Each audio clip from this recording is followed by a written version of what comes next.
Examinons deux preuves de l'existence de l'âme et de la loi de l'attraction. Bonjour mes chers explorateurs de l'infini. Vous êtes de nouveau avec Karine Future après une longue absence, j'avoue. Mais je suis très heureuse de vous retrouver aujourd'hui. Donc nous allons aller beaucoup plus loin, plus en profondeur, dans les hautes sphères, n'est-ce pas, de l'âme. Je partage avec vous quelque chose de très personnel et profond qui m'est arrivé récemment. Je viens de vivre 3 mois extrêmement intenses, douloureux aussi malheureusement, mais aussi extrêmement riches. Et donc je partage avec vous ces messages qui m'ont été envoyés et qui m'ont permis de savoir, enfin je le savais déjà, mais de le vivre, de vivre vraiment l'existence de l'âme, le fait que nous sommes d'abord une âme, voilà, une âme éternelle, une âme supérieure. Donc tout ça s'est passé il y a environ 3 mois. Je me préparais à faire un grand voyage au Cameroun, où j'ai passé 2 mois.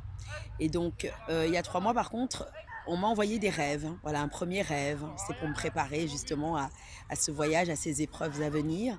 Un deuxième rêve, parce qu'après le premier rêve, j'avais pas beaucoup bougé. Le deuxième rêve, là, je me suis réveillée.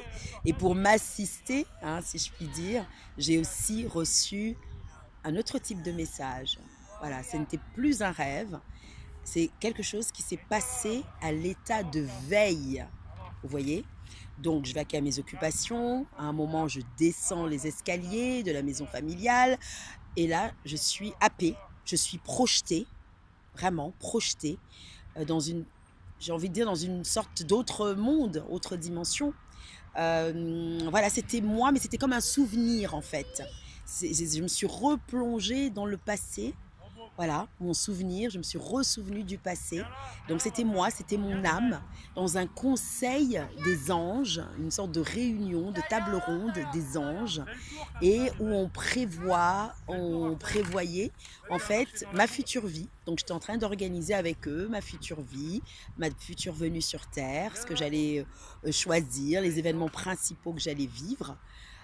Voilà, donc je me suis vraiment ressouvenue de ma vie lorsque j'étais une âme.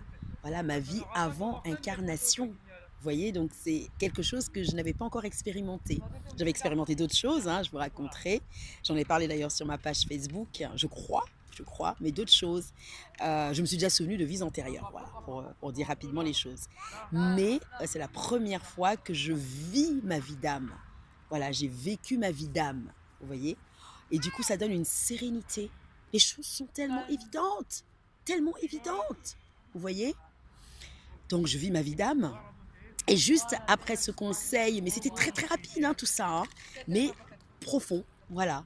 Et juste après ce conseil, toujours en train de prévoir les événements de ma future vie, l'organisation de ma future vie, je prévois aussi mes facultés.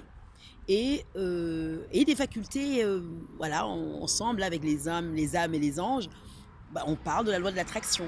Voilà, comme une évidence, vraiment, c'est une évidence. Oui, bien sûr, je pourrais donc modifier les événements, manifester, influencer, voilà, faire que les choses se manifestent, que mes pensées, mes désirs se matérialisent. Je pourrais sculpter le monde, mon monde, voilà.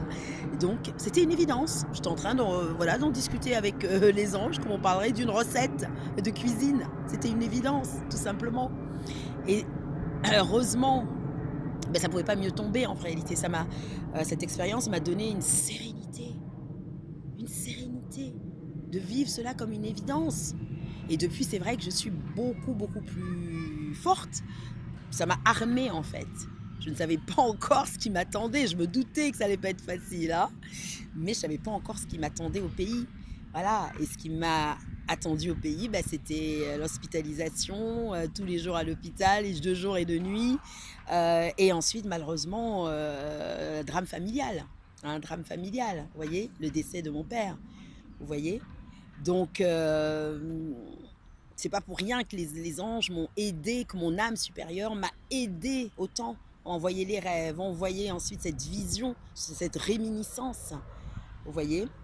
Et qui m'a assisté tout au long de toutes ces épreuves au pays. vous voyez, et qui m'a, au final fait grandir, hein, au final. Voilà, et en raison de tout ce que j'ai vécu au pays, avant le pays, au pays et après le pays, bah, ça m'a même donné une nouvelle, direction à la chaîne et une nouvelle motivation, hein. C'est pas par hasard que je suis là aujourd'hui avec vous. Vous voyez, c'est pas par hasard évidemment, hein, après un an de silence, c'est pas pour rien. C'est parce qu'aujourd'hui, j'ai des choses à dire. Aujourd'hui, j'ai des choses à partager, vraiment encore plus intimes, encore plus profondes, et surtout aujourd'hui, j'accepte, ma mission de vie, l'une de mes missions de vie, qui est justement ce partage spirituel. Voilà, j'ose parler spiritualité et pas que, accomplir ses objectifs, vous voyez? Parce que ce côté rationaliste, mais vraiment oser aller, vraiment au cœur de notre grandeur, de notre unicité, de notre spiritualité, hein, au risque de de choquer, de déplaire, voilà, de pas toujours être, considéré par ceux qui ne croient qu'en la matière, qui ne savent pas à quel point nous sommes, infinis, nous sommes énergie, nous sommes spirituels, voilà. Et donc aujourd'hui, ben, j'accepte tout ça. J'accepte cet héritage, si je puis dire, cette nature humaine et divine, hein, qui nous habite. Et j'accepte de le partager. Donc c'est donc ça que la première preuve, hein, que j'ai voulu partager avec vous. Voilà, c'est ce flash, cette réminiscence, cette projection dans mon passé, mais c'était vraiment comme si je le revivais. C'était pas un souvenir juste dans la tête. C'est vraiment comme si j'ai fait le déplacement. C'était vraiment une sorte de déplacement dans une autre dimension, mais pour vivre quelque chose qui s'est déjà passé. Vous voyez, c'est comme si j'y allais physiquement, mais pour vivre le passé. Donc, ce qui montre bien, d'ailleurs, un des postulats aussi de la physique quantique, que le temps n'existe pas, hein, que le passé, le présent, le futur, en réalité, sont un et sont présents au même moment, en réalité. On peut voyager donc dans le temps. Donc, c'est ce que j'ai vécu, hein, dans le temps et dans une autre dimension à la fois, en fait. Voilà, j'ai vécu les deux à la fois. Et voilà. Donc, c'est donc cela que je suis très heureuse de partager avec vous, pour que ça vous inspire, pour que ça vous motive aussi à explorer. Vous voyez, c'est pas une preuve de type expérience scientifique, rationaliste, c'est une preuve subjective. Et ça, c'est très important, les preuves subjectives. Parce que c'est ce voyage-là que moi, je vous encourage à faire. C'est-à-dire le voyage d'expérimenter par vous-même votre nature spirituelle, vos facultés intuitives. Voilà, je vous accompagne bien sûr sur ce voyage, hein, c'est ma mission de vie. Je vous accompagne pour développer vos facultés intuitives, pour développer vos capacités de manifestation, de loi d'attraction, pour développer en fait le potentiel infini qui est en vous. Et puis vous libérer de toutes les barrières, des conditionnements qui parfois remontent à plusieurs générations. Hein, pour vraiment vous aider à faire ce nettoyage quantique, hein, ce nettoyage profond, hein, afin de libérer toute votre grandeur. Voilà donc pour aujourd'hui, chers explorateurs de l'infini.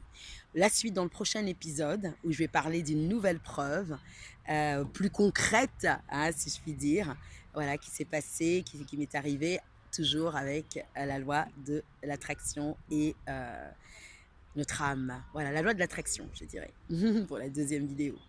À très vite. Bien sûr, cliquez, hein, si vous avez aimé, un petit pouce bleu. Et puis, abonnez-vous, hein, pour continuer à découvrir, à être inspiré. Je vous embrasse. À très bientôt, chers explorateurs de l'infini.